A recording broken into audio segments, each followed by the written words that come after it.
जय हिंद साथियों, आप सभी का हमारे चैनल गुरुकुल 21 में स्वागत है। आज आपके लिए हम एक शानदार वीडियो लाए हैं सिंधु सभ्यता, सिंधु घाटी सभ्यता के बारे में आपको विस्तृत तरीके से इस वीडियो में बताया जाएगा और बड़े ही मज़ेदार तरीके से। सिंधु सभ्यता, सिंधु घाटी सभ्यता, घाटी मीन्स होता है नदियों का किनारा। सिंधु, सिंधु नदी की घाटी में जिस सभ्यता का विकास हुआ, जो सभ्यता पली फूली, उसी को सिंधु घाटी सभ्यता कहा गया। सिंधु घाटी सभ्यता भारत की प्रथम सभ्यता थी। सिंधु घाटी सभ्यता भारत की प्रथम सभ्यता थी, लेकिन यह सभ्यता खंडहरों और टीलों में दब चुकी थी। इसके बारे में लोगों को जानकारी नहीं थी। इस सभ्यता के बारे में जो पहली बार जानकारी हुई थी वह 1856 ईस्वी में, जब लाहौर और कराची के बीच में, लाहौर और कराची शहर के बीच में रेलवे लाइन के विस्तार का कार्य हो रहा था। मजदूरों द्वारा जब खुदाई का काम हो रहा था तो मजदूरों को तमाम अजीबोगरीब प्रकार की वस्तुएं मिलना शुरू हो गई, जिससे कि मजदूरों के भीतर में एक दहशत आ गया। दहशत आना लाजमी भी है, क्योंकि वीरान क्षेत्र में अजीब अजीब वस्तुएं जब मिल रही हैं, उन्हें लगा होगा कि भूतहा खंडार कोई प्रदेश है, तो उन लोगों ने काम करने से मना कर दिया था। बाद में तत्कालीन जो भारत के पुरातत्व विभाग के सर्वेक्षक थे, अलेक्जेंडर कनिंघम, उनके पास ये सूचना जाती है। उन्होंने खुदाई का काम रुकवाया और काफ़ी समय तक सिंधु सभ्यता के बारे में किसी भी प्रकार का कोई काम नहीं हुआ। आगे चल कर के सर जॉन मार्शल भारतीय पुरातत्व विभाग के अध्यक्ष बनकर आए। उन्हीं के नेतृत्व में सिंधु सभ्यता पर बड़े बृहद पैमाने पर उत्खनन कार्य प्रारंभ हुआ। सर जॉन मार्शल ने ही सिंधु घाटी सभ्यता का नाम सिंधु घाटी सभ्यता रखा। उन्होंने कहा कि यह सभ्यता सिंधु नदी के घाटी में मिली है, सिंधु नदी की सहायक नदियों के, सिंधु और सिंधु की सहायक नदियों के आसपास मिली है, इसीलिए उन्होंने इस सभ्यता का नाम इसे सिंधु घाटी सभ्यता रखा। लेकिन बाद में जब उत्खनन का कार्य काफ़ी बड़े पैमाने पर चालू हो गया तो सिंधु सभ्यता के पूरा अवशेष न सिर्फ पाकिस्तान, भारत, अफगानिस्तान जैसे देशों में भी मिले। इसीलिए इसका विस्तार क्षेत्र जब बढ़ गया, इसका नाम सिंधु घाटी सभ्यता से हटा करके रख दिया गया हड़प्पा सभ्यता। इसका नाम रख दिया गया हड़प्पा सभ्यता। इसका नाम हड़प्पा सभ्यता क्यों रखा गया? क्योंकि इस विशाल सभ्यता का जो पहला अवशेष मिला था वह हड़प्पा नामक स्थान से मिला था। हड़प्पा कहाँ है? यहाँ पाकिस्तान के साहिवाल ज़िले में है। पाकिस्तान के साहिवाल ज़िले में हड़प्पा नामक स्थान पर इस सभ्यता का प्रथम अवशेष मिला, इसीलिए उसी के नाम पर इस पूरी सभ्यता का नामकरण हड़प्पा सभ्यता कर दिया गया। पुरातत्व का एक नियम भी है। पुरातत्व में जिस भी पुरा स्थल से किसी भी सभ्यता का प्रथम अवशेष मिलता है, उसी के नाम पर उस सभ्यता का नामकरण कर दिया जाता है। सिंधु सभ्यता के बाद इसका नाम हड़प्पा सभ्यता हुआ। इसको एक तीसरी सभ्यता कहते हैं, इसका नाम है कांस्य युगीन सभ्यता। कांस्य युगीन सभ्यता, कांस्य युगीन सभ्यता इसे क्यों कहते हैं? क्योंकि इस सभ्यता के वासियों ने एक नए पदार्थ का निर्माण कर लिया था, कांसा। कांसे के बर्तनों का अत्यधिक मात्रा में इस्तेमाल होने की वजह से इतिहासकारों द्वारा इसे कांस्य युगीन सभ्यता भी कहा जाता है। एक इसका नाम और है ताम्र पाषाणिक सभ्यता। ताम्र पाषाणिक सभ्यता, ताम्र पाषाणिक सभ्यता। इसका नाम ताम्र पाषाणिक सभ्यता क्यों है? क्योंकि इस सभ्यता के लोग तांबे के साथ साथ अभी भी पत्थर के औजारों का इस्तेमाल करते थे। ताम्र पाषाणिक, तांबा और पाषाण में होता है पत्थर, तांबे के साथ साथ पत्थरों का इस्तेमाल होने की वजह से इस सभ्यता का एक अन्य नाम था ताम्र पाषाणिक सभ्यता। इसके बारे में हम लोग जान गए। अब हम लोग देखते हैं हड़प्पा सभ्यता का विस्तार। हड़प्पा सभ्यता का विस्तार, हड़प्पा सभ्यता का विस्तार। यह एक छोटी सभ्यता नहीं थी, यह बहुत ही विस्तृत सभ्यता थी। इसका अनुमान हम लोग इसी फिगर से देख लेते हैं।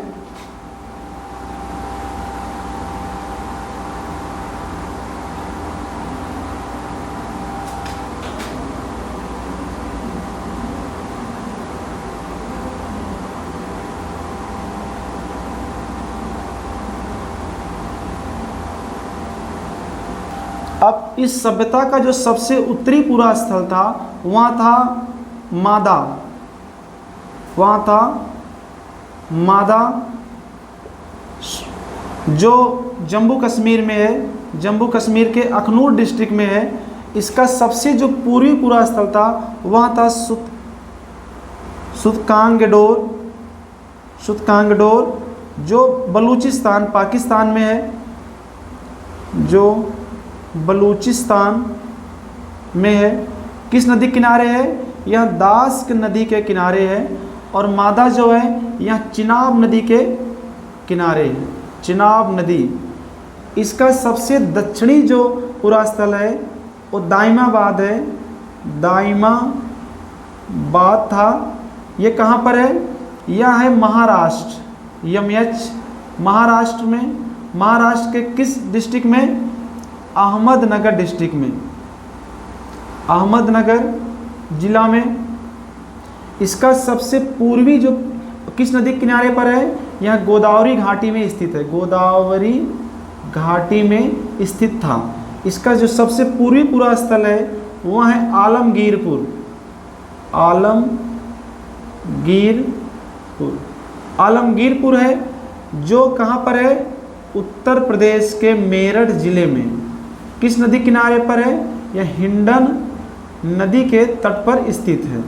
इस प्रकार हम लोग देख चुके हैं कि सिंधु सभ्यता का सबसे पूर्वी पूरा स्थल सुतकांगडोर पाकिस्तान में के बलूचिस्तान में है। सबसे उत्तरी पूरा स्थल मादा जम्मू कश्मीर में। सबसे पूर्वी पूरा स्थल आलमगीरपुर मेरठ उत्तर प्रदेश में है। और सबसे दक्षिणी पूरा स्थल यहाँ है दाइमाबाद महाराष्ट्र में। अगर हम लोग इनको जोड़ देते हैं, इसको जोड़ते हैं तो लगभग एक त्रिभुजाकार आकृति बनती है जो लगभग 12,99,000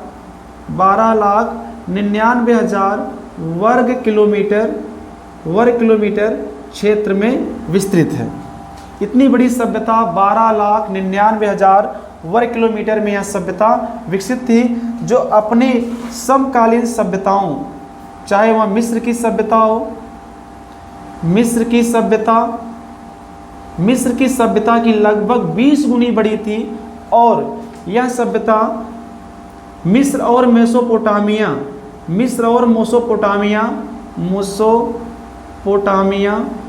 मोसोपोटामिया की सभ्यता अगर दोनों को मिला दिया जाए तो उस सभ्यता की 12 गुनी बड़ी थी। इस बात से हम लोग अनुमान लगा सकते हैं कि यह कितनी बड़ी सभ्यता थी। इसका हम लोग विस्तार देख लेते हैं। इसका जो विस्तार था सुतकांगडोर और आलमगीरपुर के बीच में पूरब से पश्चिम का विस्तार 1600 km का है। और मादा से दाइमाबाद के बीच का जो उत्तर दक्षिण विस्तार है 1100 किलोमीटर है। इस प्रकार हम लोगों ने देखा कि हड़प्पा सभ्यता एक बहुत ही विशिष्ट सभ्यता है। इस सभ्यता का जो प्रथम ज्ञात पूरा स्थल हड़प्पा था, हड़प्पा की खोज 1921 ईस्वी में दयाराम साहनी द्वारा किया गया। 1921 में दयाराम साहनी ने इसका किया था। इसका जो दूसरा सबसे बड़ा पूरा स्थल था वह था मोहनजोदड़ो, जिसकी खोज 1922 ईस्वी में राखलदास बनर्जी ने किया था। राखलदास बनर्जी ने किया था। मोहनजोदड़ो का जो अर्थ होता है, सिंधी भाषा का शब्द है, मोहनजोदड़ो का अर्थ होता है मृतकों का टीला। मोहनजोदड़ो कहाँ है? मोहनजोदड़ो जो है यह पाकिस्तान के सिंध प्रांत के लरकाना जिले में है। लरकाना जिले में है, सिंध प्रांत के लरकाना जिले में है, जिसकी खोज 1922 में राखलदास बनर्जी ने किया था। और हड़प्पा जो है वह पाकिस्तान के पंजाब प्रांत के साहिवाल डिस्ट्रिक्ट में है, साहिवाल जिला में है।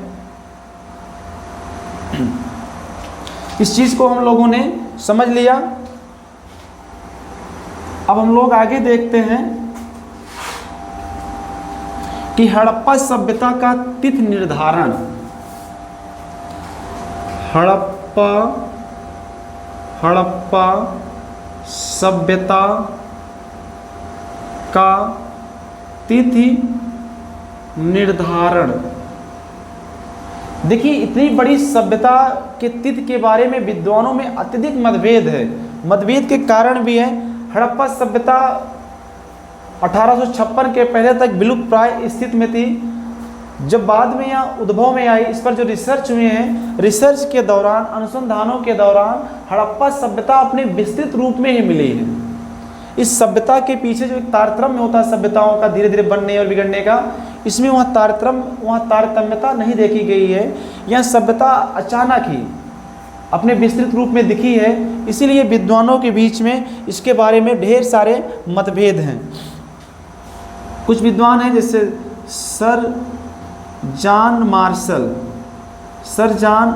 मार्शल ने इस सभ्यता को 3250 ईसा बीसी मतलब ईसा पूर्व से इसको 2750 बीसी के बीच में माना है।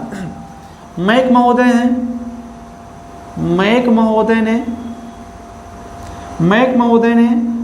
2800 बीसी से इसे 2500 बीसी के बीच में माना है।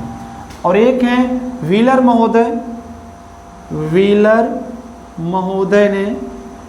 महोदय ने इस सभ्यता का जो काल है उसे 2300 से 1750 बीसी के आसपास माना है। यही मत सबसे ज़्यादा सर्वमान्य है।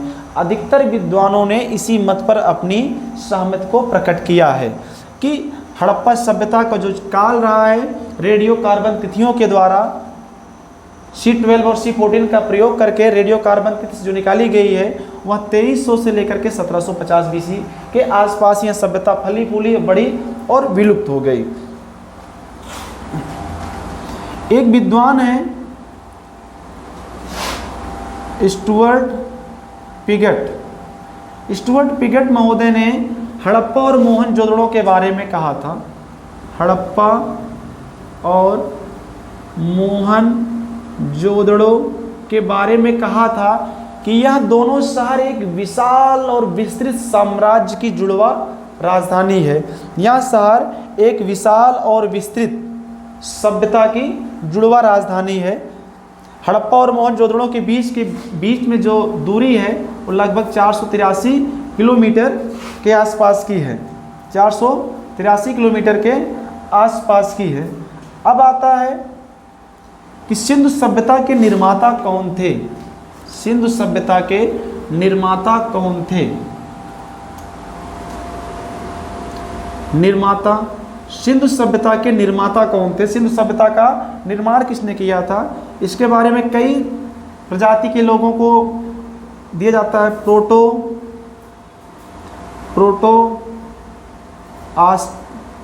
ऑस्ट्रोलायड और उसके बाद भूमध्य सागरी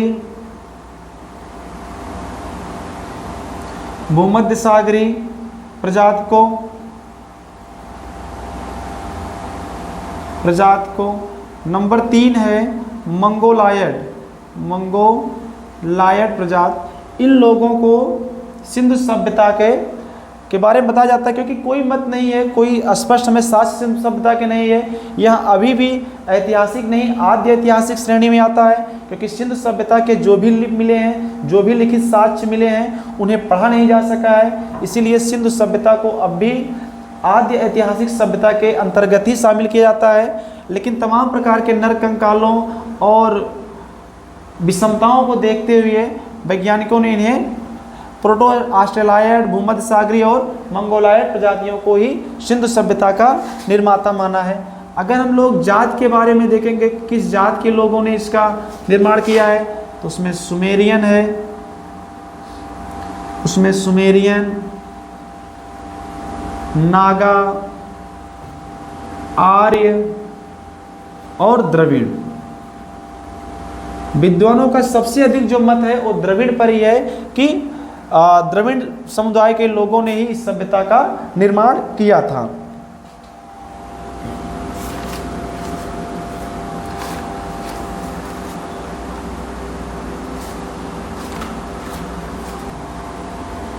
अब हम लोग देखते हैं सिंधु सभ्यता का पतन। सिंधु सभ्यता का पतन, देखिए यह सभ्यता जिस प्रकार सिंधु सभ्यता के उद्भव के बारे में इतिहासकारों के पास कोई स्पष्ट मत नहीं है, कोई स्पष्ट विचारधारा नहीं है कि सिंधु सभ्यता का उद्भव कैसे हुआ, ठीक उसी प्रकार सिंधु सभ्यता के पतन के बारे में भी इतिहासकारों में मतैक्त नहीं है, बहुत बड़ा मतभेद है।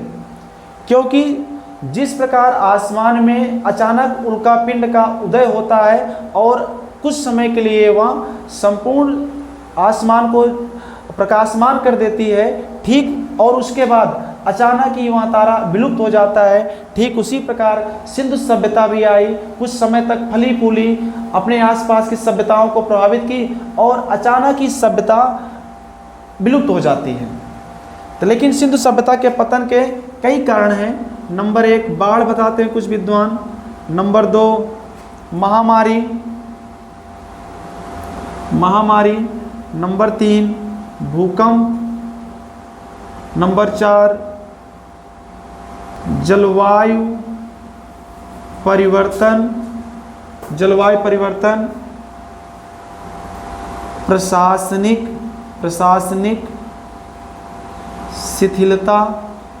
शिथिलता और नंबर 5 के बाद जो नंबर 6 है वो है आर्यों का आक्रमण।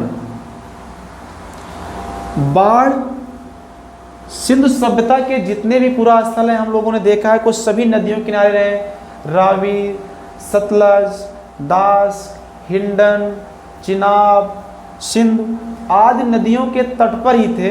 तो विद्वानों का मत है कि नदियों में हर प्रतिवर्ष अत्यधिक बाढ़ आते होंगे, जिससे सिंधु सभ्यता के शहर हर साल डूबते जाते थे। डूबते वो शहर एकदम से कमज़ोर होते गए और लोग परेशान होकर के जो है शहरों को छोड़ते चले गए और इस प्रकार सिंधु सभ्यता के शहर वीरान होते गए। हाँ, यह कारण हो सकता है बाढ़ ने सिंधु सभ्यता के कुछ शहरों को प्रभावित किया हो, लेकिन यह स्पष्ट और पूर्णतः सही बात नहीं हो सकती। इतनी विशाल सभ्यता बाढ़ के कारण मतलब कि नष्ट हुई हो, यह असंभव है। महामारी, विद्वानों का मत है कि हैजा, कालरा, तपेदिक, पेचिस जैसे तमाम बड़ी बड़ी महामारियां उन दिनों आई होंगी, जिससे कि सिंधु सभ्यता के एक के बाद एक सारे नगर महामारियों के चपेट में आते गए होंगे और अंत में वे शहर मतलब कि शहर छोड़ करके वे लोग कहीं भाग गए होंगे। ये बात भी पूर्णतः सही नहीं है, लेकिन हम इस बात पर अब मतैक्त हो सकते हैं क्योंकि कोविड-19 जैसी महामारी ने सिद्ध कर दिया है कि अगर हमारे पास संसाधन मजबूत ना होते, हमारी स्वास्थ्य व्यवस्था और हमारी इंफॉर्मेशन व्यवस्था अगर मजबूत ना होती तो संभवतः कोविड-19 के संक्रमण से पूरा विश्व जो है तहस नहस हो गया होता। कितनी बड़ी आपदा और कितनी बड़ी त्रासदी का शिकार अभी भी विश्व झेल रहा है। तो हो सकता है कि कोई ऐसी बड़ी महामारी आई हो जिससे कि सिंधु सभ्यता के शहर नष्ट हुए हो। भूकंप जो है सिंधु सभ्यता के पतन का प्रमुख कारणों में से कारण इसको बताते हैं, क्योंकि सिंधु सभ्यता के जितने भी पुरा स्थल हैं वो सभी भूकंप जोन में आते हैं। भूकंप जोन में आने की वजह से विद्वानों का मत है कि इनके शहरों में बार बार भूकंप आया होगा, जिससे कि शहर जो है बिखर गए और धीरे धीरे सिंधु सभ्यता के शहर नष्ट होते गए। जलवायु परिवर्तन, कुछ विद्वानों का मत है कि सिंधु सभ्यता के पतन में जलवायु परिवर्तन ने महत्वपूर्ण कारण अपनाया होगा, क्योंकि सिंधु सभ्यता पूर्णतः नगरीय सभ्यता थी।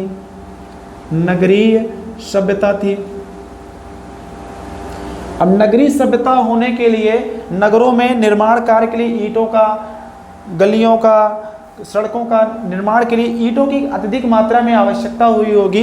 ईंटों को पकाने के लिए आसपास के जंगलों को लोगों ने काटा होगा, जिससे क्या हुआ होगा, आसपास का जलवायु परिवर्तित हो गया होगा और धीरे धीरे सिंधु सभ्यता के आसपास के क्षेत्रों में सूखे की स्थिति बन गई होगी। हम लोग इसी से अनुमान लगा सकते हैं कि सिंधु सभ्यता आज जहाँ है, सिंधु सभ्यता आज जहाँ है, पाकिस्तान, राजस्थान, गुजरात, इन सब हिस्सों में है, आज भी वहाँ पर मरुस्थल है। हो सकता है कि 5000 साल पहले वहाँ मरुस्थल ना हो, बढ़िया से वन रहे हो, जंगल रहे हो, लेकिन सिंधु सभ्यता ने अपनी आवश्यकताओं की पूर्ति करने के लिए प्रकृति पर ज़्यादा दबाव बनाया होगा, जिससे कि जलवायु परिवर्तित हुए होगा, आसपास के क्षेत्रों में सूखा आया होगा, जल की समस्या हुई होगी और लोग धीरे धीरे इन शहरों को छोड़ करके कहीं और पलायन करते रहे होंगे। प्रशासनिक शिथिलता, प्रशासनिक शिथिलता भी सिंधु सभ्यता के पतन का महत्वपूर्ण कारण है। क्यों? क्योंकि जब किसी नगर का, किसी शहर का अगर प्रशासनिक व्यवस्था अगर मजबूत नहीं होगी, ठीक नहीं होगा, तो इससे क्या होगा कि वहाँ पर नालियों, सड़कों, अन्नागार, स्नानागार या जितने भी बड़े बड़े प्रशासनिक भवन हैं, जितनी भी बड़ी बड़ी प्रशासनिक व्यवस्थाएं हैं, वो चकनाचूर हो जाएंगी, धाराशायी हो जाएंगी, जिसकी वजह से शहर में गंदगी, अराजकता की स्थिति उत्पन्न हो जाएगी और लोग लूट खसोट, मारपीट, चोरी वगैरह जैसी भ्रष्टताएं बढ़ जाएंगी। हो सकता है कि प्रशासनिक शिथिलता आगे चल करके सिंधु सभ्यता की, हड़प्पा सभ्यता की कमज़ोर हो गई होगी, जिससे शहरों में अराजकता बढ़ गई होगी और उसकी वजह से मतलब कि लोगों ने सिंधु सभ्यता के, हड़प्पा सभ्यता के शहरों को छोड़ करके अन्यत्र जाना ही पसंद किया होगा। आगे है आर्यों का आक्रमण। यह सिंधु सभ्यता के पतन का सबसे महत्वपूर्ण कारणों में से एक है, क्योंकि सिंधु सभ्यता के पतन के बाद जो भारत में सभ्यता पनपी वह सभ्यता थी आर्य सभ्यता। आर्य सभ्यता जो वैदिक सभ्यता के नाम से जानी जाती है, क्योंकि आर्यों के पास लोहे और घोड़े का ज्ञान हो चुका था। आर्यों के पास लोहे और घोड़े का ज्ञान था, दोनों ही युद्ध के लिए बहुत ही उपयोगी हैं। हो सकता है कि जब आर्य भारत की तरफ आ रहे थे तो उन्होंने अपने इन्हीं हथियारों और घोड़े जैसे साधनों से का इस्तेमाल करके सिंधु सभ्यता को तहस नहस करके अपनी सभ्यता यानी आर्य सभ्यता का प्रचार और प्रसार किया होगा। देखिए ऋग्वेद में एक स्थान पर आता है पुरंदर। ऋग्वेद में एक स्थान पर इंद्र के लिए एक शब्द का उल्लेख हुआ है, पुरंदर का मतलब होता है कि दुर्गों को तोड़ने वाला, दुर्गों को नष्ट भ्रष्ट करने वाला सिंधु सभ्यता में एक स्थान पर जिक्र आता है। तो पुरंदर कौन रहे होंगे, किन किन पुरों को तोड़ा होगा इन्होंने? निश्चित रूप से इन्होंने सिंधु सभ्यता के, हड़प्पा सभ्यता के दुर्गों को ही इंद्र ने तोड़ा होगा, इसीलिए उन्हें पुरंदर की उपमा दी गई थी। तो इस प्रकार हम लोगों ने देख लिया कि सिंधु सभ्यता का पतन कैसे हुआ। अब हम लोग देखते हैं सिंधु सभ्यता या हड़प्पा सभ्यता के महानगरों के बारे में देखते हैं। सिंधु सभ्यता के महानगरों के बारे में हम लोग देखते हैं। सिंधु सभ्यता के जो बड़े महानगर थे, मेगा सिटीज थे, वह था मोहनजोदड़ो, हड़प्पा, राखीगढ़ी, धौलावीरा का अर्थ होता है सफ़ेद कुआं, धौलावीरा, लोथल, गनेरीवाल और सुरकोटड़ा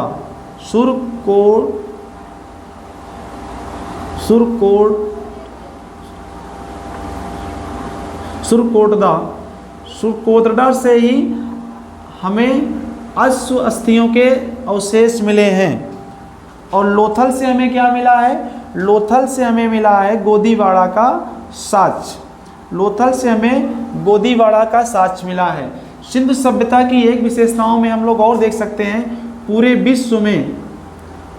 विश्व में कपास का प्रथम साक्ष्य सिंधु सभ्यता से ही मिलता है। इस प्रकार हम लोगों ने इस वीडियो में एक शानदार और बहुत ही विस्तृत सभ्यता के बारे में सामान्य परिचयों को देखा है। सिंधु सभ्यता की विशेषता और सिंधु सभ्यता के पूरा स्थलों के बारे में हम लोग डिटेल से अगली वीडियो में हम लोग फैक्ट पॉइंट टू पॉइंट पढ़ेंगे। आशा करते हैं कि आपको यह वीडियो अच्छा लगा होगा। वीडियो अच्छा लगा होगा तो वीडियो को अपने मित्रों में शेयर करिएगा, चैनल को सब्सक्राइब करिएगा, लाइक करना मत भूलिएगा। जय हिंद।